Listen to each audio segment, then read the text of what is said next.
Guys, I am back with another blog. तो भाई अभी जा रहे हैं हम करोल बाग वाले ऑफिस और आज हम बहुत सारी चीज़ों पर बात करेंगे। अभी जीएसटी की रिफॉर्म्स आई है ना, उसके ऊपर बात करेंगे। और मैं एक ना जीएसटी का नोटिस बना रहा हूँ, SMT 10 का नोटिस का रिप्लाई बना रहा हूँ, इंटीमेशन होता है, उसके ऊपर भी बात करेंगे। सेक्शन 61 में आता है जो। तो अभी ऑफिस चल के देखते हैं क्या करते हैं। भाई जस्ट अभी ऑफिस आए थे और आते ही सुबह सुबह बड़ा पाव पेल दिया आते ही बड़ा पाव पेल दिया सुबह ही सुबह।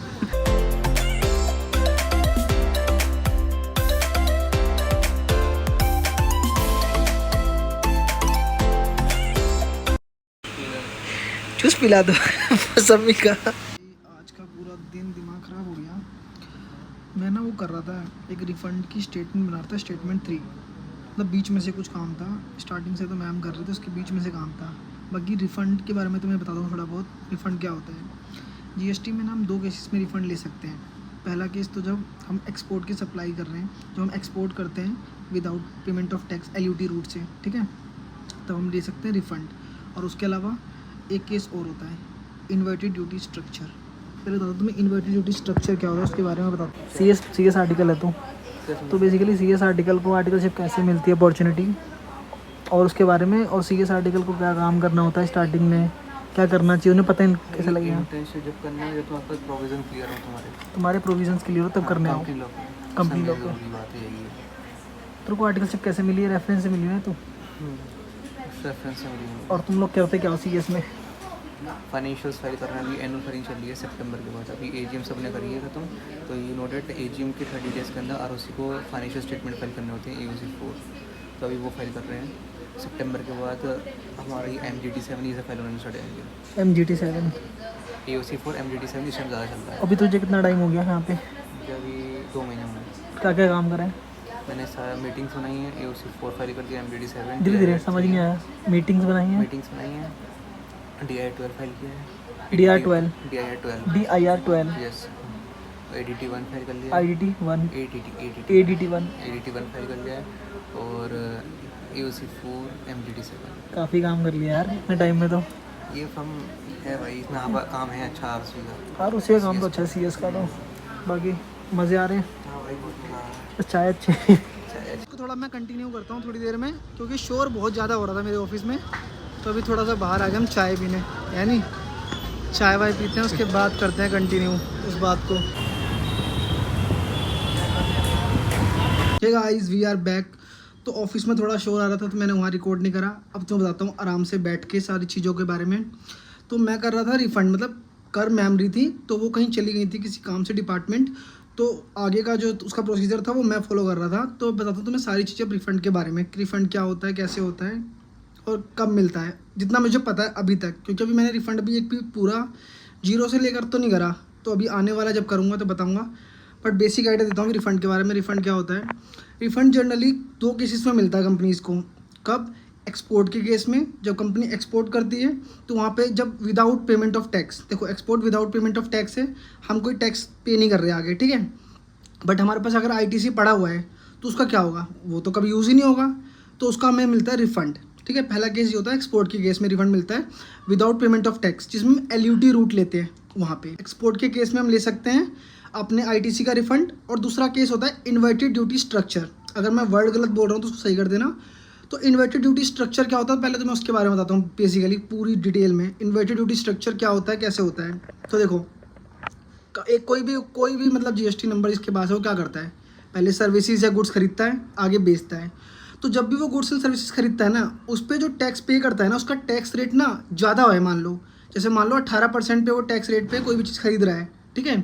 और आगे जो वो सामान बेचता है या फिर कोई सर्विस देता है, उस पर टैक्स रेट 12% है। तो इनपुट पे टैक्स ज़्यादा है, आउटपुट पे कम है, तो हमेशा उसका ITC बचा रहेगा। तो उस केस में हमें मिलता है रिफ़ंड। तो इन 2 केसेस में हम रिफ़ंड को अप्लाई कर सकते हैं, ठीक है। और रिफ़ंड अप्लाई करते हैं, RFD फॉर्म्स होते हैं उसके, ठीक है। और उसमें बहुत सारी चीज़ें होती हैं, अंडरटेकिंग्स होती हैं, अनेक्जर्स बनते हैं, ITC। और जैसे मान लो हम एक्सपोर्ट करते हैं, ठीक है, FIRC होता है एक्सपोर्ट के केस में। ये सारे डॉक्यूमेंट्स होते हैं, ये सारे डॉक्यूमेंट्स लगते हैं, ये सारे पोर्टल पे अपलोड होते हैं। तो बेसिकली मैं बेसिक आइडिया दे रहा था मैं रिफ़ंड के बारे में। अब रिफ़ंड जब करूँगा तो और डिटेल में बताऊँगा। ये था। और उसके अलावा मैं एक नोटिस पे काम कर रहा था, SMT 10। मैं तुम्हें बता चुका हूँ शायद पहले भी। SMT 10 क्या होता है, SMT 10 जब होता है सेक्शन 61 में आता है, ये डिपार्टमेंट इंटीमेशन भेजता है अगर उसको कुछ लगता है कि तुम्हारी रिटर्न में मतलब कुछ भी उसको डिफरेंस लग रहे हैं, कुछ भी क्लैरिफिकेशन के लिए इंटीमेशन भेजते हैं पहले, ठीक है। इस इंटीमेशन का हम रिप्लाई करते हैं। अगर डिपार्टमेंट सेटिस्फाई होता है तो ठीक है, अगर नहीं होता तो फिर वो लेके आता है show cause notice under section 73 और सेक्शन 74। 74 फ्रॉड के लिए होता है और 73 नॉर्मली जर्नली डिफरेंसेस के लिए होता है, ठीक है। तो हमारा एक SMT 10 था, उसके अंदर उन्होंने क्या बोला था, क्रेडिट नोट के बारे में आया हुआ था कि हमने 2021-22 में जो तुमने क्रेडिट नोट लिए हैं ना, वो ऐसा तो नहीं है कि वो 2020-21 के हैं, क्योंकि 21-22 के क्रेडिट नोट तुम 22 की जो रिटर्न भरोगे ना 9 वहाँ तक तो ले सकते हो, नवंबर तक, मतलब जो भी स्पेसिफाइड डेट होती है वहाँ तक कर सकते हो। बट डिपार्टमेंट का एक कंसर्न था, उसमें कोई वाले क्रेडिट नोट तो नहीं है जो तुमने पहले ले रखे थे 20-21 के, क्योंकि उसका टाइम पीरियड तो ख़त्म हो गया, नवंबर तक का टाइम होगा उसका, 21 नवंबर तक का 2021। तो वही कंसर्न था, तो उसकी डिटेल हमें देनी पड़ेगी। उसके अलावा कि वो क्रेडिट नोट इशू हुए क्यों हुए, क्या वो सेक्शन 35 शायद है 35 और क्लॉज 3 मतलब उसका कंप्लाई करता है नहीं करता, उसमें क्रेडिट नोट इशू करने की सारी कंडीशंस है, वो कंडीशन पूरी होती है या नहीं होती, ठीक है।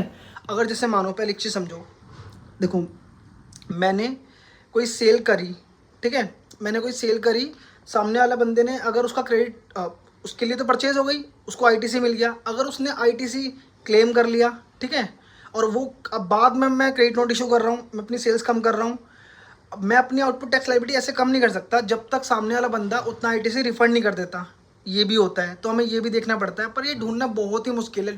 मतलब कैसे तुम पता करोगे किस किस को सामान बेचा है, किसने नहीं करा, किसने करा है, जनरली इतना डिटेल में जाते नहीं हम, बट ये देखते हैं क्रेडिट नोट इशू हुए, सही पीरियड पे इशू हुए नहीं हुए। तो ये सब चीज़ें थी। बाकी अभी थोड़ी सी मैं पंखा बंद करके रिकॉर्ड कर रहा हूँ क्योंकि आवाज़ बिल्कुल क्लियर आए इसलिए। बाकी यार मैं वीडियोस थोड़ी कम ही कर रहा हूँ, बना रहा हूँ, क्योंकि मेरे को रिस्पॉन्स पता नहीं क्या हो गया है। मतलब ऐसा लोगों को लग रहा है कि क्योंकि मैं टाइटल सेम रखता हूँ ना, अ डे विद मतलब अ डे विद ये स्टूडेंट ऐसे समथिंग, बट चीज़ें सारी वीडियोस में अलग होती हैं, जो मैं चीज़ें करता हूँ। और GST के बारे में तो बहुत डिटेल में उस चीज़ों के बारे में बात करेंगे जब तुम एग्ज़ाम भी लिख रहे होगे ना, उसमें बहुत ज़्यादा हेल्प होगी।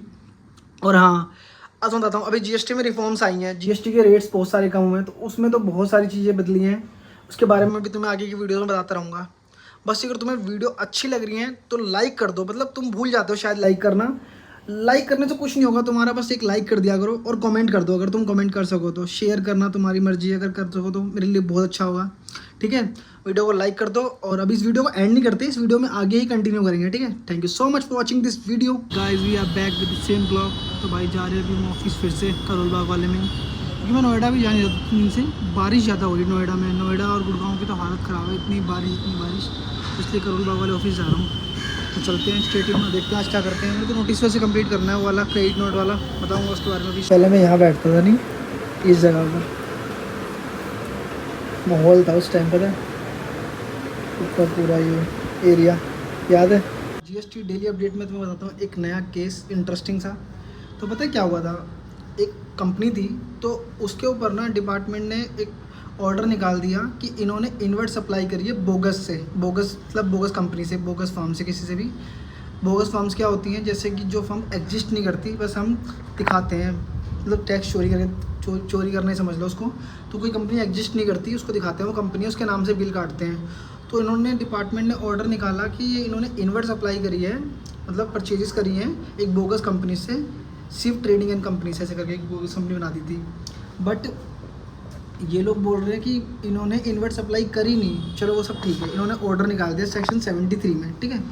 अगर सेक्शन 73 में ऑर्डर निकलता है उसमें पेनल्टी 10% होती है, ठीक है, स्टार्टिंग में। बट सेक्शन 73 में कभी भी पेनल्टी 100% नहीं होती, कभी भी किसी भी केस में। और डिपार्टमेंट ने जब वो देखा ना कि एविडेंस नहीं प्रोवाइड करवा पा रहे, तो डिपार्टमेंट ने उसके ऊपर 100% पेनल्टी लगा दी। 100% पेनल्टी लगा ही नहीं सकते, पहली बात, और उसके बाद फिर ये मतलब कोर्ट में गया। तो पहला पॉइंट तो ये था, मतलब कोर्ट की जो आई थी उसमें पहला पॉइंट ये था कि सेक्शन 73 की लिमिटेशन है, 100% पेनल्टी हो ही नहीं सकती, सेक्शन 74 में होती है पेनल्टी, जो अगर फ्रॉड वाला केस होता है, ठीक है। पहला तो ये गलत। और दूसरा, इन्होंने इनवर्ट सप्लाई करी नहीं, इन्होंने आउटवर्ड सप्लाई करी थी। डिपार्टमेंट ने गलती से गलत ऑर्डर दे रहे हो, ठीक है, गलत ऑर्डर दे दिया और पेनल्टी भी गलत सेक्शन में लगा रहे हो, तो ये सब था। उनके अगेंस्ट में गया और उनके फेवर में आया, पार्टी के फेवर में आया है केस। ऐसी भी चीज़ें होती हैं, देख लो, पता नहीं क्या क्या होता रहता है। आज जो चुके हैं फाइनली वापस से हम ऑफिस में करोल बाग वाले में। और क्या हाल है? बढ़िया भाई बढ़िया। अभी बस मैं क्या बोलते हैं एक नोटिस पे काम कर रहा था क्रेडिट नोट वाले पे ही, तो बस उन्होंने डाटा तो भेज दिया मुझे क्लाइंट ने। प्रॉब्लम पता क्या थी? पता क्या हुआ, उन्होंने रीज़न नहीं भेजा। मुझे रीज़न भी चाहिए कि क्रेडिट नोट क्यों इशू हुआ है। तो सबके बारे में बात करूँगा बाद में कि क्या है क्रेडिट, मतलब क्या नोटिस है उस सबके बारे में। अभी तो बाहर घूमने आए थे हम बस थोड़ा सा मार्केट में। तुम लोग क्या कर रहे हो अभी?